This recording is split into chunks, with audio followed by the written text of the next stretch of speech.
Today we're going to take a deep analysis for the Pokemon Unite North America February Championship Series Grand Finals and find out the best strategies and why Team GG is able to take the whole tournament with Storm. Let's get started, guys. Yo guys, how's everyone doing? This is your guy Assassin Dave. Welcome back to Team 4 and Famous Family again. Today we're going to take a nosedive and understand exactly what happened at the Pokemon Unite Championship Series Grand Finals for North America region. Now this is Team GG versus Team Full Scent. Both teams are really good because Team 4 and Famous got disqualified because we had a player who went to sleep. He was playing his dream, by the way. But let's take a look at this grand finals and see exactly what happened and see the both side composition. Now, right off the bat, I would tell you that Team GG have the upper hand when we talk about composition-wise or draft, aka, right, for a mobile game. The reason why is they have a very balanced mixture. They have Hyper Carry in the jungle, they have a Poke on the bottom side, they have a really good top lane, and their support is one range, one melee. So they have, really good engages and really good disengages and a lot of sustain with Eldegoss. Meanwhile, if you look at Team Full Sin, which is on the orange side, you have full dive basically. The center position player, we have Celestial on the Charizard, as well as the bottom lane attacker, we have Venusaur. So if you take a look at both characters, they both require full-on dive. They have to dive into the enemy team and start fighting. They don't really have a lot of poke, and I don't really like that about this composition because in the Pokemon Unite, we understand the power of Body Barrier, right? That's why everyone on the team, if you see right now, except for Lutano on Lucario, who doesn't have Body Barrier, for Team GG, they have 4 Body Barriers, especially with Pikachu with 1 Unite per minute. On the other side, you have Body Barrier on every single player. You have 5 Body Barriers. So if you have that many Body Barriers and you win a full dive team, what happens if you dive onto the enemy team and just start stacking Body Barriers? You're not going to do that much damage. This is why I never like a composition who doesn't have any element of poke at all. Also, another thing that you will notice is between TTV Otter, which is a Lucario from Full Scent on the orange side, and Lutano on the Lucario on the Team GG side, on the purple side, the itemization are also different, right? Lutano on the Team GG side are building the Muscle Band, Attack Weight, and Razor Claw. 3 full damage item, whereas Team Full Scent, the TTV Otter, is taking Razor Claw, Attack Weight, and Body Barrier. So he's missing 1 damage item, and that 1 damage item is gonna make him fall behind in the early game in lane. Because what happens is when you have Muscle Band, your auto attack actually hurts. If you don't have Muscle Band, your auto attack is, it's okay. Attack Weight doesn't really help you in the early game unless when you get those stacks. But, when you just start fighting right off the bat, Attack Weight does nothing, Body Barrier does nothing. Whereas if you look at Lutano, he has Razor Claw, his Muscle Band, that's effective immediately. Right? Like literally when you start auto attacking, you start hurting. So right off the bat, you already know Lutano is gonna have the upper hand on top lane. So with that being said, I do favor Team GG's composition. And by the way, the reason why we take so long to analyze draft is because both games, Team GG actually run the exact same draft compared to their counterpart, right? Counterpart actually changed their strategy, changed a little bit. Team GG has played the same composition throughout the entire tournament and they went obviously undefeated. All right, ladies and gentlemen, welcome to match 1. You can see on the bottom side is complete mirror matchup and the snow points on the Eldegoss end up securing the first Aldino, but both teams is gonna play really aggressive in that contest for every single Dino here. On the bottom side, when you start off, you have total of 5 Dinos. It does seem like at this point, Team Full Scent is on the upper edge. Like they do have the lead in terms of secure. They start off with 3 Aldinos compared to the other side, which was only 2 Aldinos. Really well done there. The Lucario on the top side, Lutano is gonna get level 5 guaranteed, whereas you have Full Scent Lucario by Otter, he's not gonna get level 5 guaranteed. In fact, I think it's gonna be level 4, right? He barely just reached level 5, and now Slash tried to score, but it's just not gonna happen. He's definitely buying some time though. Make sure Lutano does not get his level 5 early. But interesting rotation coming out right here. We do see Cinderace going to the bottom side to help out the bottom lane, which is quite interesting. And now the bottom lane did not get a single beat, whereas top side somehow, obviously Lutano got level 5 just from passive experience.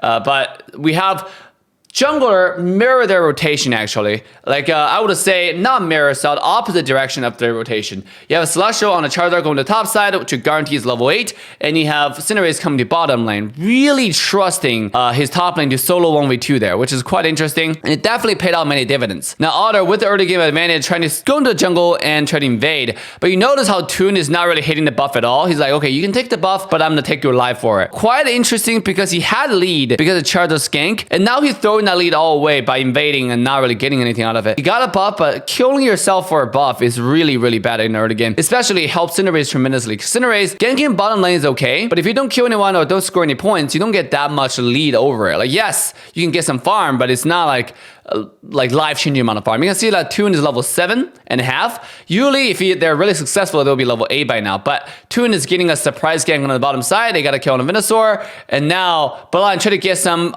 barely, and he's not gonna reach it. Charizard on the bottom side, he's 7.5 compared to Lucario is also here bottom side. They're able to kill the Cinderace, which is really good. And Cinderace is going to be locked at level 8 with this kill. So, very interesting rotation from Otto here. Come bottom lane at level 6. Whereas the other Lucario, Lutano, is level 8, farming on the top side. So, you can see right now, the Otter is trying to get level 7. The other Lucario, but he failed to secure on Aldino there. And you have level 9 Charizard. Celestial already starting the Dreadnought. He's really powerful. He started off with Unite. And this is something that I notice a lot of Charizard players like to do. It's not the best, let me put it this way. Charizard is really good at killing people when they don't have Buddy Bear, so I would understand why you want to use Unite right here. But if you start off like that, you will run into the problem where, especially in this 5-on-5 skirmishes, like there's an objective, people are ODing. You can see enemy just hardcore hit the objective. And they secured the objective over the Charizard. So Charizard did not get the objective, wasted Unite, did not even get a single kill, because after the Charizard, after the Dreadnought, people get healed. So Celestial had a little bit of confusion there on what he should have gone on.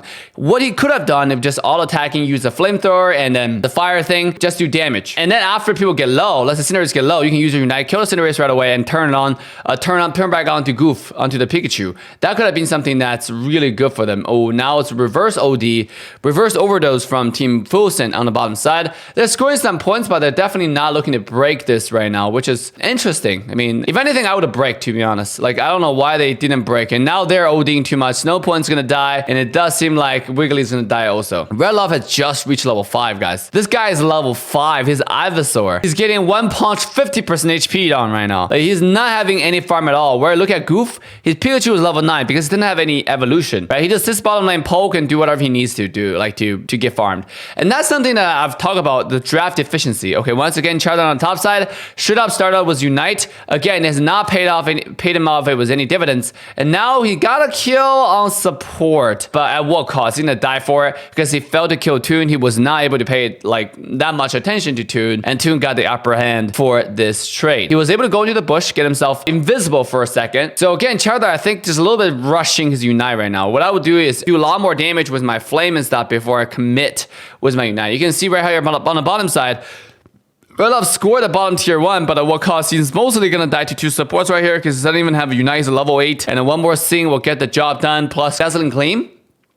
On the bottom side, meanwhile, all that happening, you have a Charizard soloing the Dreadnought who's not able to take it in time, and he'll be taken down one more time, which give Cinderace even more farm, entire team GG even more farm. So overall, like, I don't really understand this, like, rotation. It feels kind of weird from Fulcent's side. First of all, this is 6 minutes into the game. Only 4 minutes left on the clock, and you have Red Love on the Venusaur just reached level 9. He just got level 9 compared to Pikachu who was level 12, 3 levels ahead. Oh my goodness. Everybody's level 12, except for Autogas who have experience share level 10 right now, who didn't need a lot of experience. I mean, Autogas got level 11, but in the game is common. So you can see right here, Charizard on top side, use the Unite move. They got a kill number 1. They try to go for Lutano for kill number 2. Most likely they will get it. And top tier 1 tower is under siege. This is going to be a comeback for Team Fulcent on the top side, but at what cost? Ballline's going to die, and they do get a huge dunk, right? Another 1440, so that's like 24 to 30 points over dunk on top side. Pretty darn good. You get Charizard level 12, but not enough, not enough to catch up. You can see he's still like a level behind on Cinderace, and Cinderace is already close to level 14 right now. And in fact, by the end of the game, Cinderace is going to get close to level 15, and Charizard are going to be hard stock level 13. This is what I mean with deficiency on draft. If you don't have Venusaur on bottom side, you don't have 2 carries that desperately need a lot of farm. You can just have Charizard who farms, and you have Pikachu on the bottom side who just pokes and get damaged passively. Let's take a look at over here. Now right now I have 4 people from Fulcent. Charizard end up uniting 40 seconds before Zap. That means he's not going to get it. Pikachu end up using Unite right here, and he's going to get it really fast. So 2 people died right here, and they got nothing out of it. They didn't even get a single kill. And that's just really, really horrible if you think about that for a second. Interesting decision. And Venusaur on the bottom side did not even go for the Dreadnought. Like, I don't know why. There was an indecision right there from entire team Fulcent. They were not ready for this confrontation. Right now you can see Toon is close to level 15, and they just gonna burn the Zapdos. They do this over and over again. Look how fast it is. By the time they killed it, it's at 153. It took them a total of 7 seconds. Fulcent was behind. They knew it, right? They knew they were behind by quite a few points.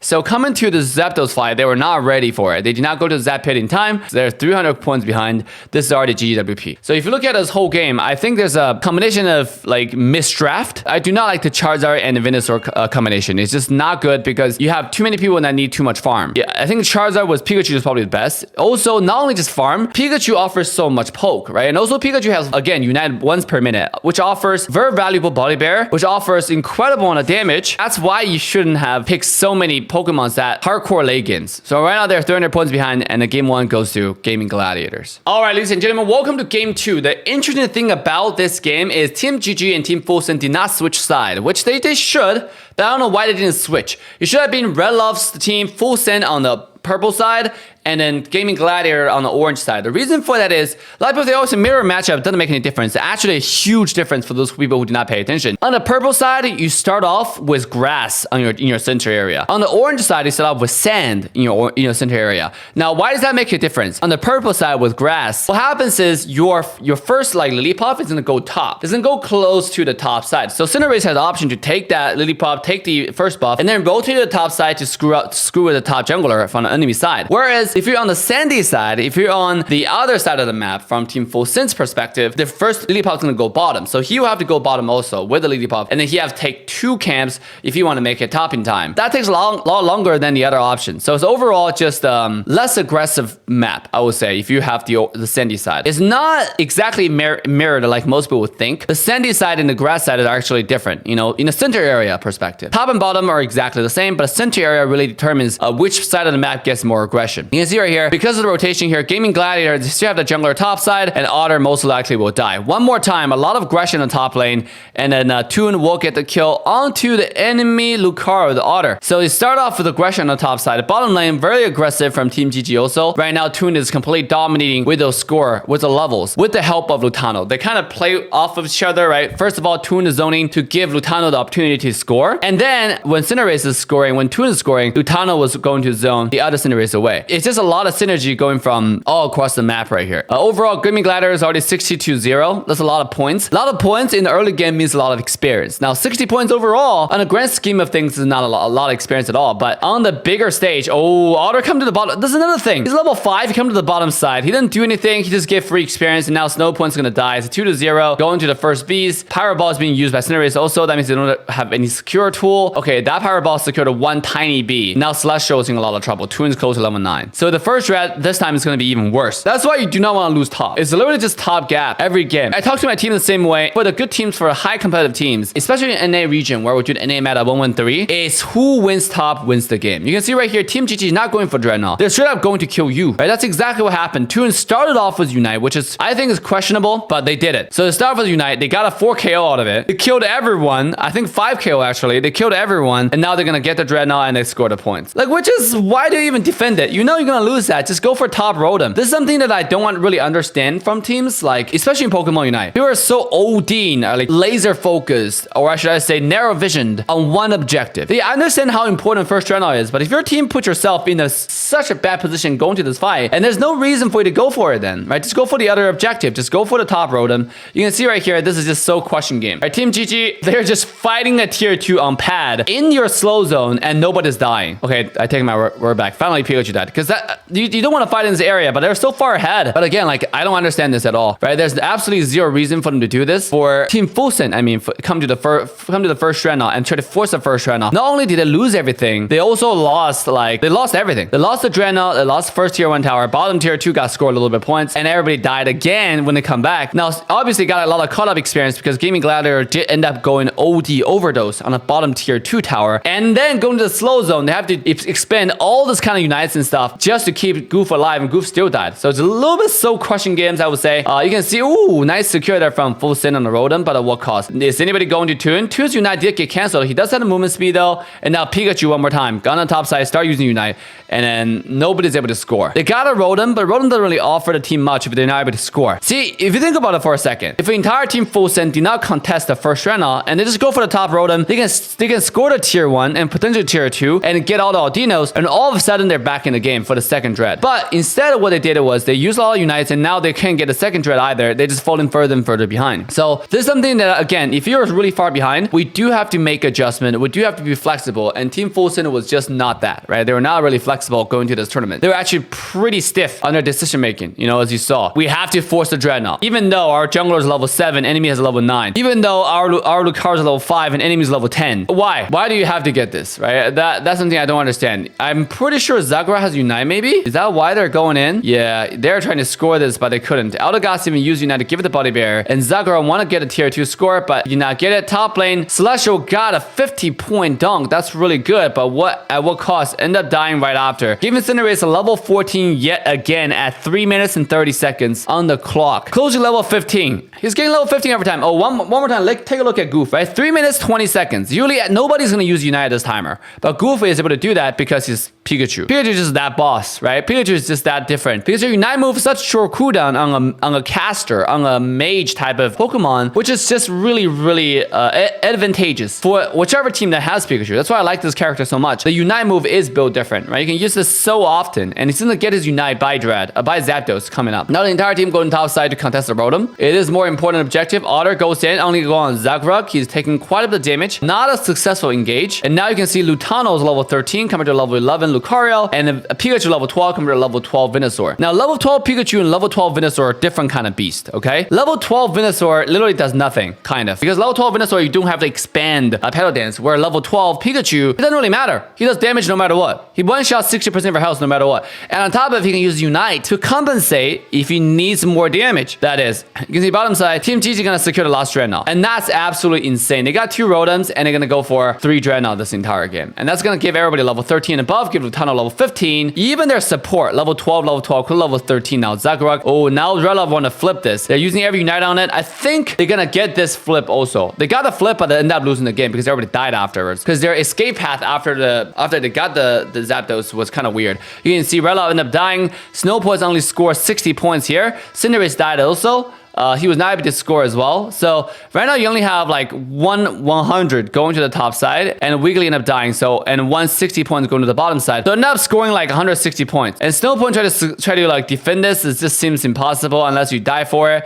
Yeah, that's like a 100 score on the bottom side. They're barely even at this point. This is also the flip side of this game. If Team Full Send able to run away in time after they got a Zapdos, they would be in a really good position. They can take this to game 3. 3 people died. Only 160 points went to the enemy base, which is not a lot of points if you think about it. And now Team GG is gonna look for another round of scoring right here. They're trying to look for the angle of like who should go where. Immediately we already see one person died, and then top lane is gonna score. It's so chaotic at this point, right? Top lane score 100, that's GG's. Unfortunately. Quite interesting games. I think Full Send just made a lot of rotational mistakes, and also their top lane got full on gapped. And gapped as a team. They should have expected that Team GG is going to gank them over and over again, because it happened every game. If you watch their tournament performance, and also this team scrimmed them also on a day-to-day basis. This is why I don't know, like the other team, Full Send, being one of the best teams in North America, why did they not do their homework? Your top lane is going to get ganked. Why don't you send more resources there, right? Why is your jungler rotation path not allow you to stay top a little bit longer? Make sure your enemy jungler leave, right? Force him away, or somehow get your Otter level 5 before the first like bees. Why is Lutano always level 5 and Otter not? Right? That's something they have to do homework on, because it's literally top carrying the entire game. But even then, doesn't matter how so questioned this game is, TTV barely won this game because the flippy nature of the game, right? You can see that Team Full Send end up securing the Zapdos, and they almost turn the whole table around. And that's something about this game that has to be addressed, to be honest, going forward, because there's no systematic way for a team to actually secure a win. If you're ahead, you're one of the flippy teams, enemy try to go flip Zapdos on you, and they won the flip. They just go score. Let's say this game, if not everybody died, if they scored one more 50 points, which turns into 100, Team Full Send is going to win this game. We're going to go to a game 3. But what ended up happening is everybody died because their rotation path is so separated. At that point, Toon so far had level 15 center is no joke to mess around with. So what do y'all think about this series, guys? Big congrats to Team GG, and obviously Full Send did their best coming to second place. Their entire journey was pretty interesting also. So big shout out to all the players for making this far. Big shout out to Team Foreign Famous for playing the tournament, winning the championship in their dreams. With that, guys, I hope you guys enjoyed this episode. Make sure to smash the like, subscribe, and turn the bell on to all notification bells. And I'll see you guys in the next one. Make sure to support Team Foreign Famous on a live stream. Come to our live stream with a link in the description every single day to watch our journey all the way to London, UK, because we will go there for sure. Come join our live stream. With that said, if you're signing off, if you enjoyed this one, make sure to check out another video with a thumbnail right here. Just